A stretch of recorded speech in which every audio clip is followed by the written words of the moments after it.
Hi guys, and welcome back to this new lesson from our series Blender for Production 2D and 3D camera tracking. My name is Helge Maus from pixeltrain. I know that many of you are waiting now for the 3D camera tracking lessons, so let's start immediately here. And we go into the VFX template like always, and we load now an image sequence. Like always, I prepared some footage inside of my footage package, so if you want to join with exactly the same footage, you can get it on my Gumroad or my Patreon, but feel free to use your own footage. What we want to do is we go here into, let's search here, perspective. And here we have now a new folder which is named only 2D frames. So if you bought the Gumroad package before, I will upload that here as an addition to your package so you can get it there. But these are 2 frames from 2 sequences which you already have. So these are 2 frames from the lion walk and also from the snow bridge, which we will use in the next lesson.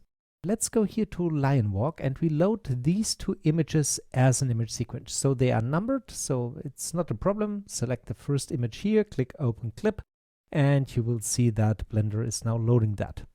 Then we go into our color management like always, set it to standard. The frame rate is not important because we never watch this as a video, but I set it to 25 only to make it right. Then we set our scene frames. That's important because we only have these 2 frames. So you see frame 1, frame 2 here. Set the playback here so that we can use here the scrubbing and the prefetch. Okay, let's talk now about this scene here. The basics of 3D tracking is something you really have to understand to later have a good tracking. For this, I prepared this example and also some slides, which we see in a moment. Please bear in mind that this here is quite important. It's not about searching here for detect features and clicking something and something happens. It's about understanding how the process works, because this is mostly the only chance that you get something stable for your production. Let's get started with this scene. I navigate in this scene now with my arrow keys, and you see these 2 images show the same scene. You as a human understand this scene. You know, okay, this here is a ground, here is a cubic shape, then we have this line, here is a garage, and so on, and you understand what's going on here. The question now is, what is camera tracking? In reality, we want to place 3D objects inside of real plates, into real footage. To integrate that, we have a whole list of rules which we need. And the most important rule here is that it has to integrate optically correct. That means we need a camera which moves exactly the same way like the camera on set. And for this example, we have here 2 frames. So we need for both of these frames the right position of this Blender camera. We also need the correct focal length, because focal length really changes a lot in this view. We also have to think about, this is something we do in a later lesson, about lens distortions. Because the lens distortion happens, we say normally in compositing that we always have to treat lens distortion if we have a shot with a lens lower than 50 millimeters, but yeah, it happens always, so it's important for the integration. And then we have all the rest in compositing so that it matches. But you see, the match moved camera, or better to say, the tracked or soft camera is the first step we need. And for this, we have the camera tracker. And we prepared so many 2D tracking techniques because the 2D tracking is now the first step. To understand now how we can go from a 2D plate where we don't have any information about the camera into a 3D moving camera, this is a technique which comes from the photogrammetry world.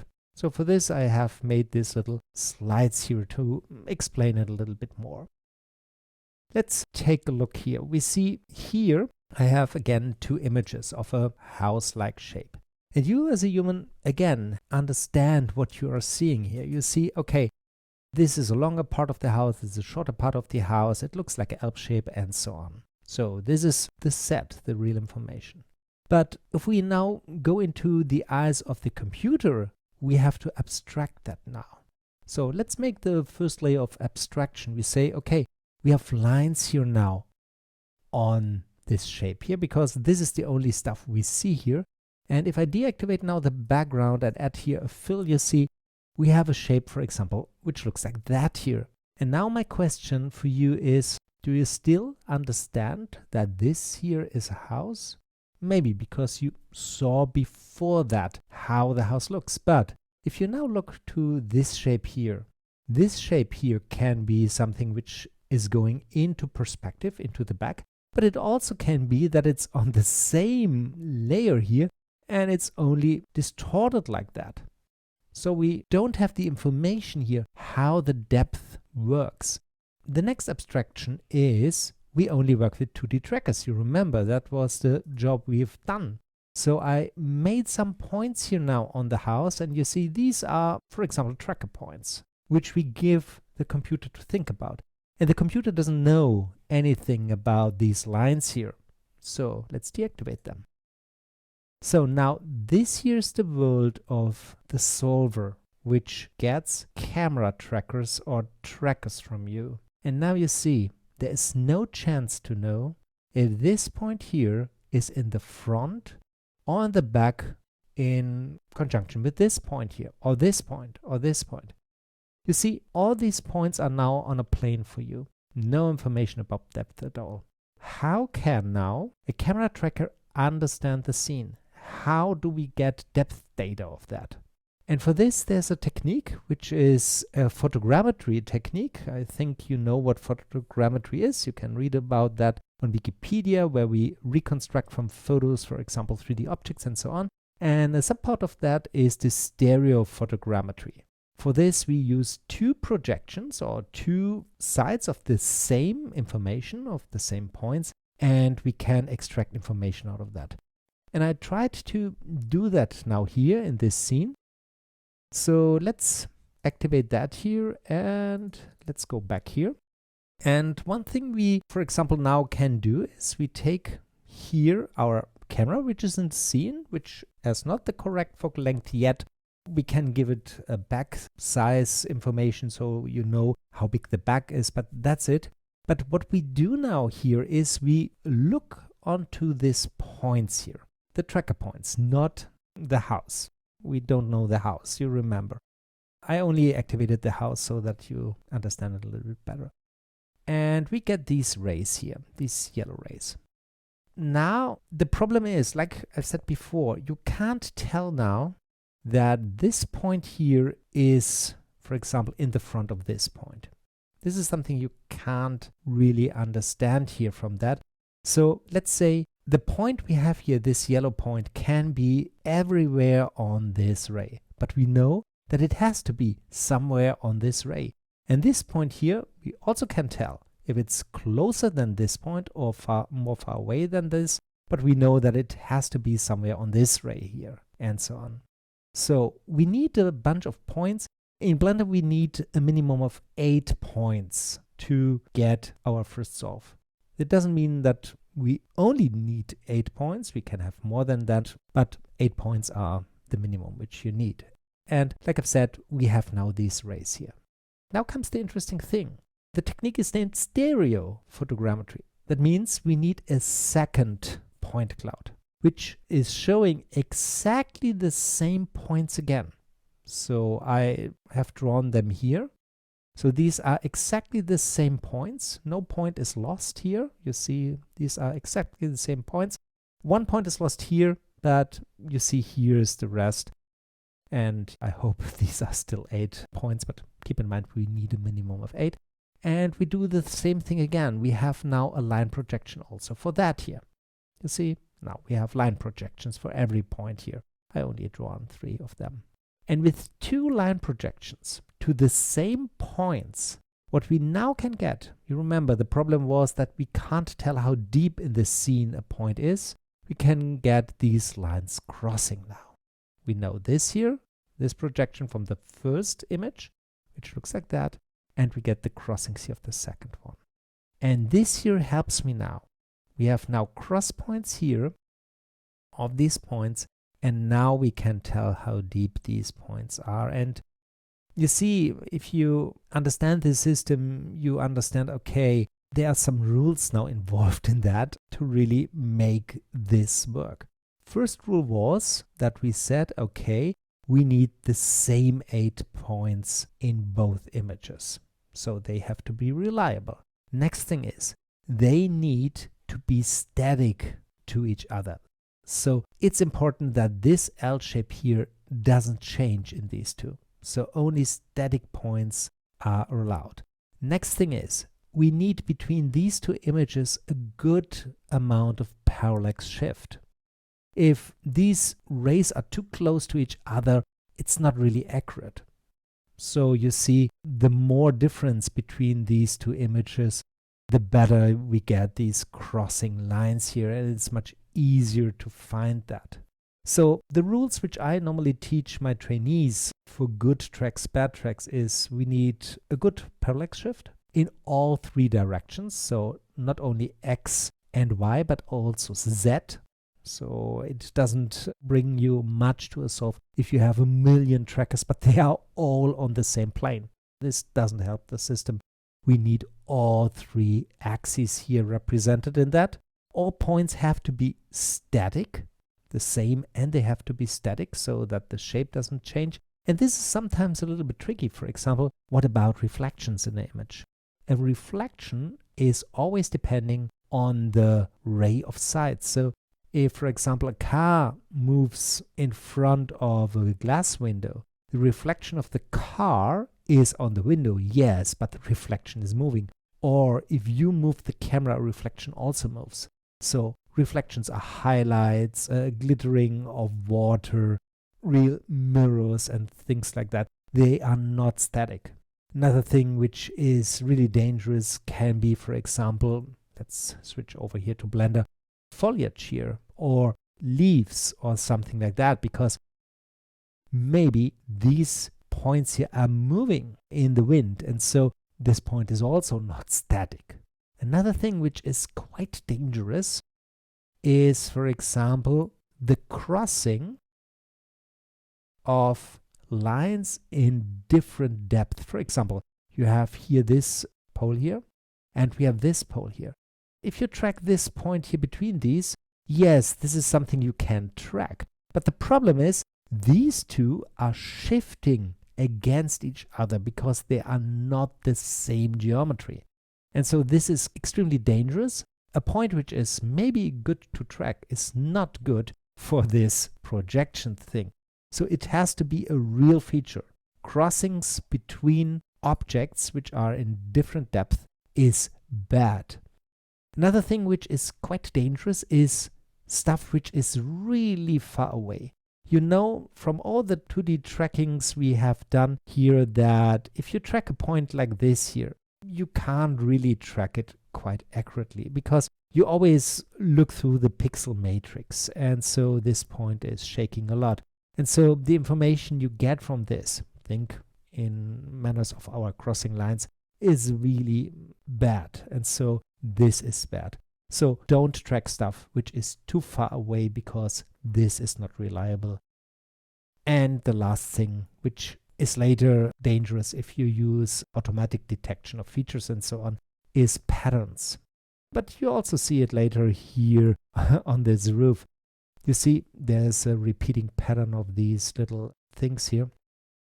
Really often a tracker jumps between patterns here. So a brick wall is really dangerous to track because every brick looks the same and you as a supervisor have to see that a tracker is jumping. So all the stuff is about, do you have a static, real feature tracker which is reliable? Do we have the same 8 points in both images? And that's it. What we now want to do is exactly that. So we want to track now this scene here, and that's the reason why I only used 2 images so that it's much faster now. So let's do it. I go here now in. This time we don't need too many settings here because we do everything by hand.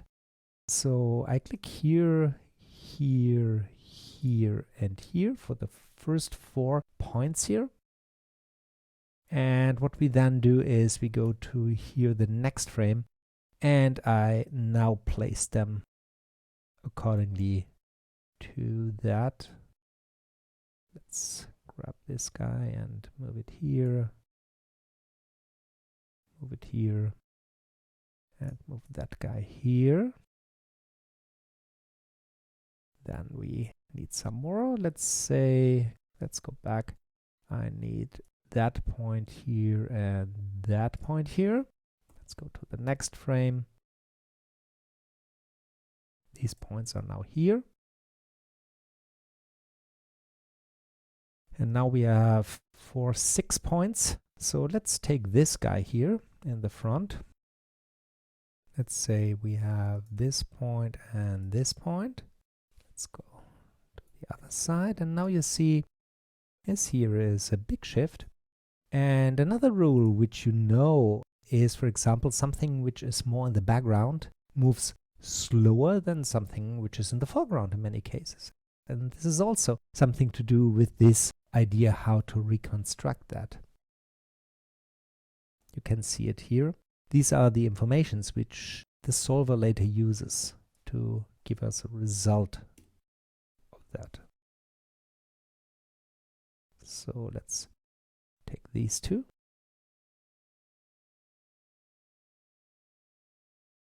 Okay. And I think now we have enough here. Maybe we take, let's check if we have something, maybe this blotch here, but I'm not so sure if it's really the same here. Let's try it like that, because now we have 8 trackers. And that was the theory, that it should work somehow. Let's try that. So we go now into a new tab, which is here the Solve tab now. In the Solve tab we have many options which we will talk about in later lessons. But the only thing we need now here are our 8 trackers. And then we need something which is named keyframes. And now you remember my graph here. These 2 images here are my keyframes. And the rule for the keyframes is that you have a minimum of 8 trackers in both of these images, and these 8 trackers have to be the same. A good keyframe shows the same trackers, minimum of 8, and also a good parallax shift. So we give more information to the solver if these 2 keyframes are good here to solve. There are 2 ways of doing that. We can set them here by hand, which is the default. These 2 values, 1 and 30, I've seen some tutorials where people say, yeah, you have always to change that to something else. Yes, you as a match move artist have to understand how the system works, and you have to decide. In our case, we only have image 1 and 2. We have a good parallax shift. We also have the same 8 trackers, so we say the first keyframe is 1 and the second keyframe is 2. You also have here a tick for automatically search the keyframes, which is sometimes good, sometimes not. I tend to always search my keyframes by myself, because then you have the best result possible. So 1 and 2 is here. The rest we talk about later, and then we click here Solve Camera Motion. And now you see something has happened. First things first, you have now here a so-named solve error. This means, yes, this scene is solved. If you now get an error that, for example, that there are not enough features, then one of 2 things have happened. You have not the right keyframe, so you don't have the 2 frames where you see the 8 one, or you don't have 8. So you have to check that. But in our case, it has worked, and we get this solve error here. What do we have now? What is the result of that? Let's check this first here in this view. For this, I go into the clip display, and we have here an option which is named a 3D markers. And you will see that if I tick that, we get these cyan points here near the markers. These turquoise or greenish points are the 3D markers. So the 3D points which are reconstructed by the solver. And they should be always close to the trackers. But because of the process, because of your tracking errors and things like that, this is not always the case, and so there's always a difference between that. And the difference between the 2D tracker and the 3D tracker is stored. You see, if you select that now here, you see an average error here. So the error itself is always calculated in pixel. This means sometimes the 3D point which was reconstructed, and if you look through the camera, they are close to each other and sometimes they are not so close to each other. And this error in pixels is averaged up, so this tracker here has an average error of 1.03 pixels, which is maybe quite good. If you take this point here, you see, yeah, this point is not so accurate, and you understand why. I can't see here really between these two images where I sit there. So also this solve is not so accurate at all at this point, and so on. So this is something you can see here. What you also can add here is an info. So if you select all, you see a little bit more of that. You see here the information about this reprojection error. And if you take all the reprojection errors together, you get a solve error. And this average solve error is 0.8 pixels, which means if you have all the points together and you look now through the camera onto your 3D points and compare that to 2D points, which we have average solve error of 0.8 pixels, which is quite good. So the question is, how low has this value to be? Some people will say under 1, other people say under 4. The rule of thumb is that it always depends on your plate size. So if you have a small plate, your error has to be low. So for example, I've learned that in a HD plate, I always try to get a solve error which is around 0.5 or less. But sometimes bad footage can get away with something under 1 because it's HD. If you have a 4K plate, for example, you never get 0.5, or in most cases not. So I'm quite happy if I have a solve error of 2 or 3, 4. So it depends really on your plate size. But now let's get the information into 3D space. We want to see how the whole thing looks in 3D. And for this, I have here now my window here where I have my camera. And what I now can do is I can select my camera and add to my camera here a constraint. And there's a special constraint for motion tracking, which is here the camera solver. If you add that now here, you have now a connection to that. And you see we get now empties here in 3D space. To make it more easy, let's go here into another 3D view. I look here through the camera now.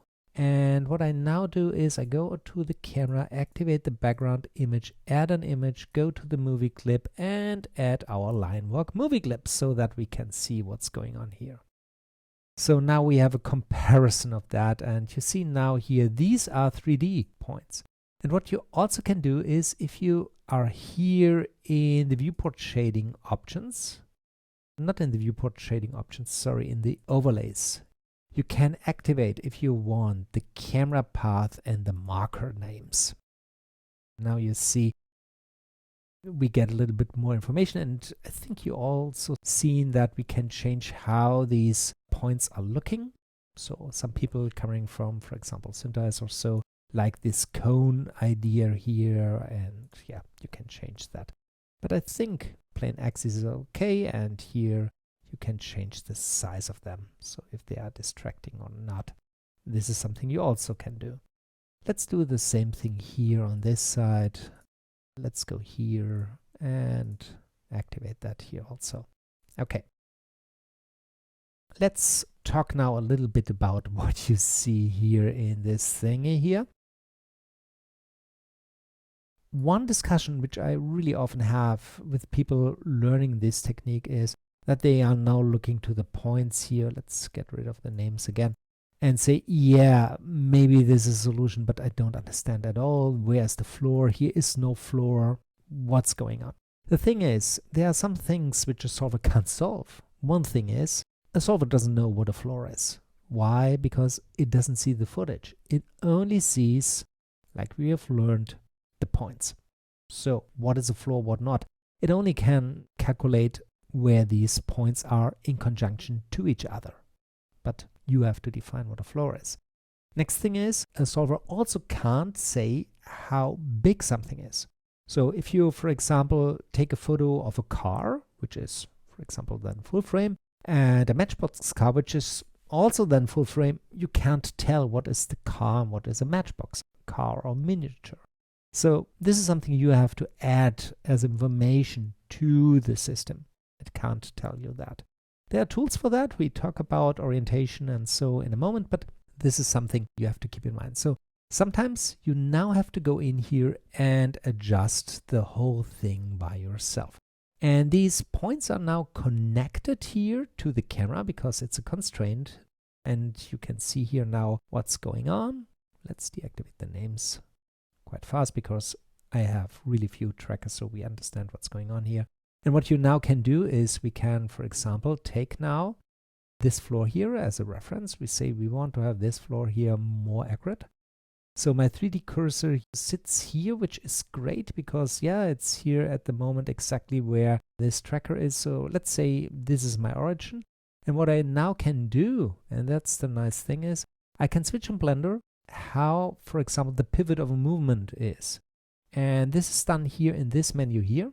So you can go here and say this is the 3D cursor, or you can press the point on your keyboard and then you get this menu and you can set it to a 3D cursor, which means now if you select the camera and go to, for example, a rotation tool, you now see that the rotation is now working from this 3D cursor position on. And if you now change here, for example, the camera, you see you rotate the whole thing. And this is now a technique which you can use, for example, to rotate this here. Then we can rotate here around X. If it's too fast, you can go in here and hold down the Shift key. You can then go here and rotate that here until you see now here the red line in this direction and this and this.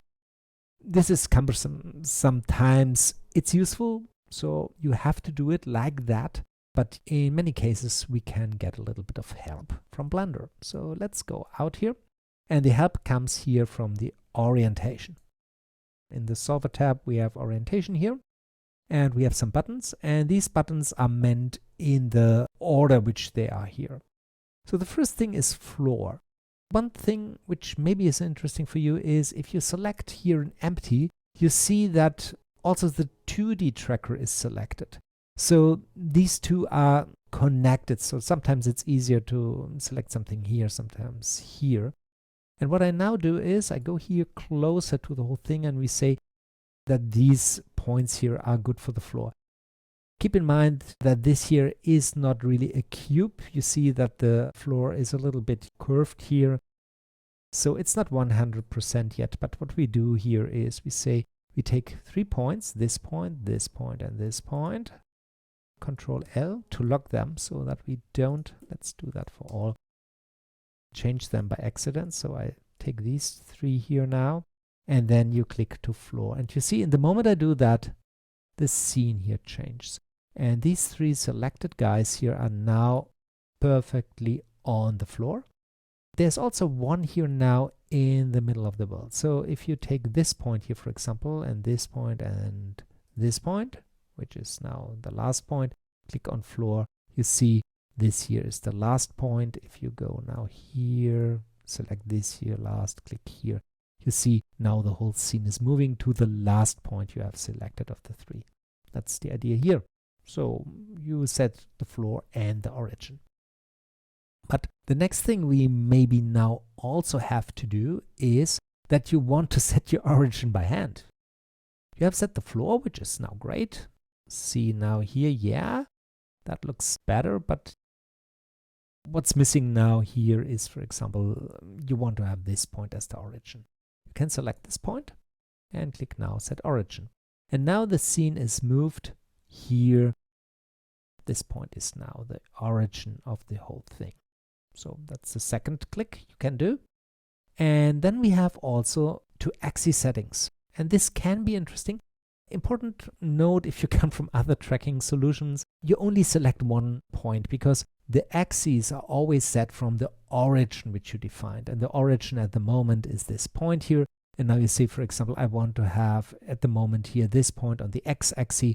Maybe the y-axis is more important for you now. So what you can do is the origin is the first point. You select this point here in the back and say this is the y-axis.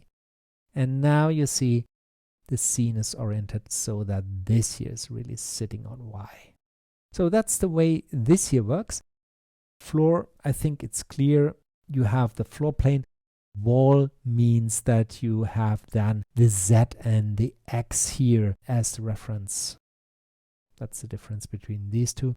And the last thing we talked about, the matchbox car, the scale. So if you now add, for example, here a cube, you know how big a cube here in Blender is. It's 2 meters. You see it's quite big. Maybe you say, yeah, the scene size doesn't match. Let's move first the cube 1 unit up because it sticks always in the floor. So G, like grab, Z for Z, 1 unit up. So this is a 2 meters cube now. Let's use the Z key and set it to wireframe. And what if this here is now exactly 2 meters, for example, or whatever? What you can do is you can select now 2 points. And this time we really have 2 points here. And we can go here now and we can set now a distance of 2 meters, for example. And then we say set the scale. And you now see that the scene has changed a little bit because now it's exactly the distance between these 2 points are 2 meters. And if you now take here your cube, grab it, not Z, you can move it around here and you will see that the distance between these 2 points are now 2 meters. That's the idea behind that here. And now you see that we are quite close to the result which we want to be. Let's take a transform for this back here and move this a little bit to the back here. Like I've said, it's not a perfect cube. And I reset here. My 3D cursor was the pivot point of all my movement. I go back now to, for example, the bounding box center. And then we can bring that down here. You now see, yeah, it starts to fit. It can't fit 100% at the moment. First things first, like I've explained, this here is not a perfect cubic shape, this concrete thing, because it sticks a little bit in the ground. So I think this here is not the same size like this here, but that's not so important for this lesson.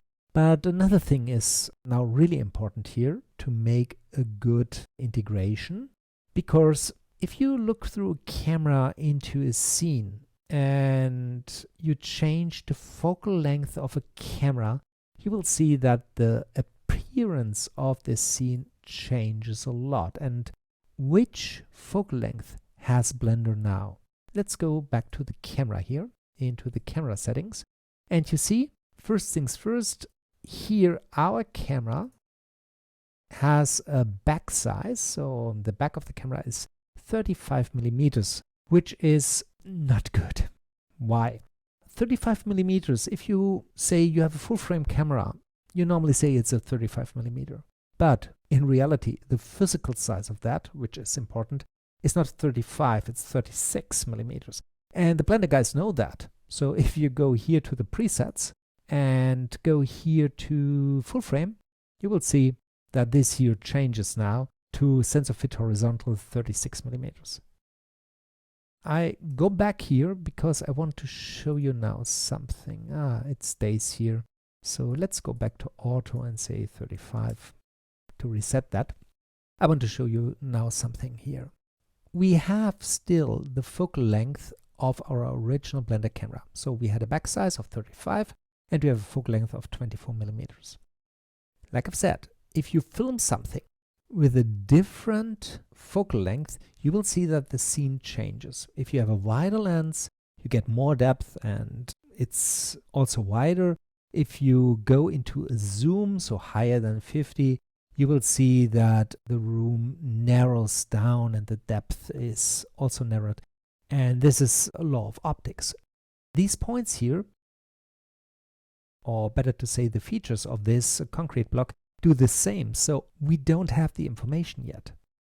And so this solve also has this as a problem. How can we deal with that here? If we go now here into this tracker panel, you will see that we have here some camera options and lens options. These options here are used for the solve.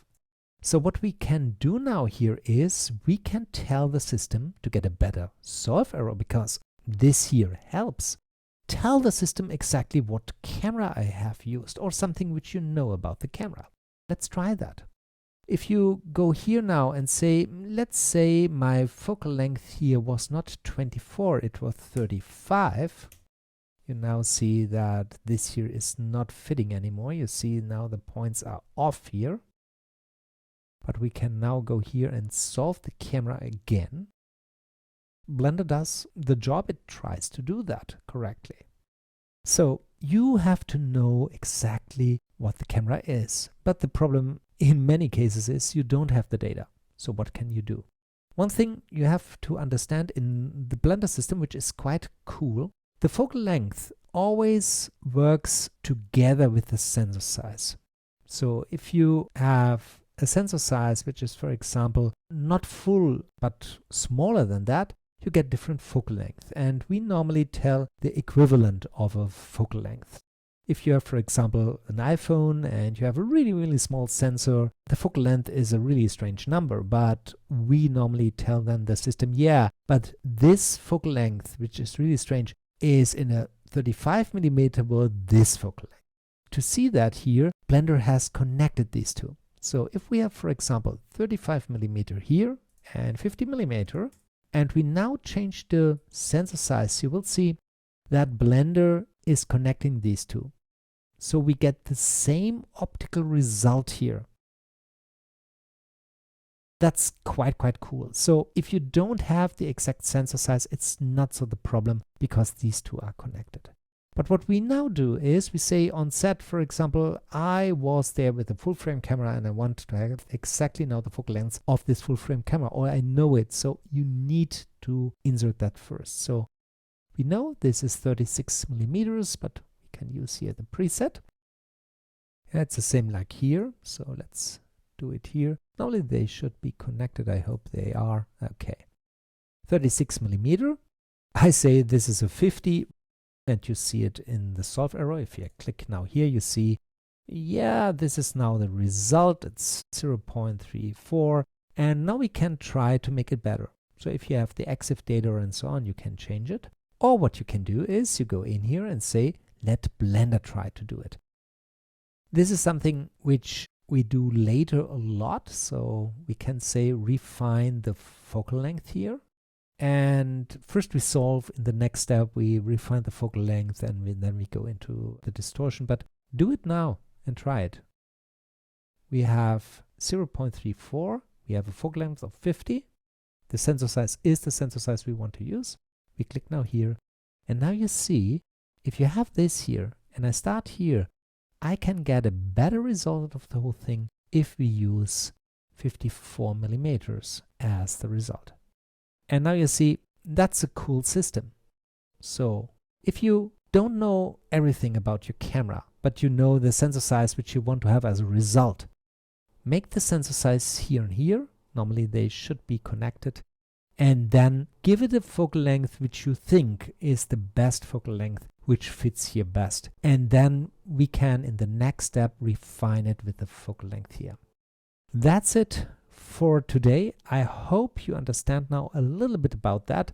Next step would be now to go again in here, because now we have changed the scene a little bit and make the orientation and all this stuff again. But this is something you can now practice. Like I've said, I have in my trainings data also here 2 images of the snow bridge. You can test it with your own footage here. If you have questions about that, please write them in the comments below. If you like this tutorial, please subscribe, give me a thumbs up.